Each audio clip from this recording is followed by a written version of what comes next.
Dewi Persik dituding sindir Atta Halilintar usai pamer gaji sopirnya puluhan juta. Pedangdut Dewi Persik pamer gaji sopirnya yang mencapai puluhan juta. Karena itu, dia pun diduga menyindir Atta Halilintar. Pada siaran langsung di media sosial, Dewi Persik mendadak menyinggung soal gaji sopir bernama Topan.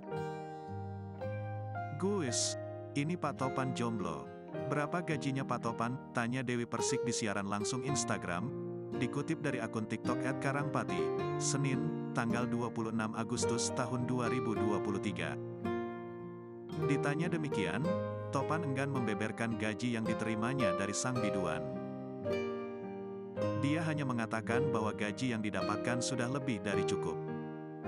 Walaupun tak disebutkan oleh Topan, Dewi Persik pun sempat mengatakan perkiraan gajinya bisa mencapai angka 10 juta rupiah. Mantan istri Angga Wijaya ini pun berharap bisa mencukupi kebutuhan sehari-hari.